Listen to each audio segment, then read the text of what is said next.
Je, unajua kuwa kuna zaidi ya watu bilioni 5.41 ambao hutumia mitandao ya kijamii kila siku, ambayo hutengeneza zaidi ya 67% ya population yote duniani, na zaidi ya masaa bilioni 14 ambao hutumika kila siku katika matumizi ya mitandao ya kijamii.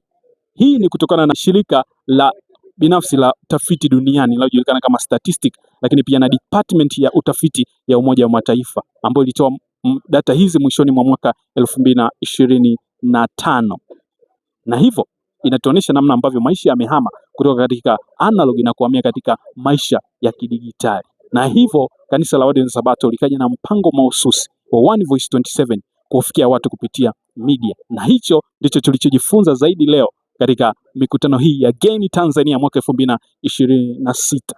Unajua kuwa tuna zaidi ya watu bilioni 3.6 ambao hawajafikiwa na Injili, na ambao kwa namna ya kawaida hatuwezi kuwafikia kwa kutembea nyumba kwa nyumba. Na hivyo kanisa likaja na mpango huu wa One Voice 27 ambao leo tumeitwa kama watu wa media, lakini kama mshiriki mmoja mmoja kujihusisha kupitia mitandao ya kijamii, mimi pamoja na wewe, katika Facebook, katika Instagram, katika YouTube, kushiriki ujumbe wa Mungu na kushare na watu mbalimbali, na hivyo basi kupelekea watu wengi kumjua Mungu wa mbinguni. Hii ni Gain Tanzania mwaka 2026. Hii ni Adventist Link. Hii ni Tanzania. Barikiwa sana pamoja nao.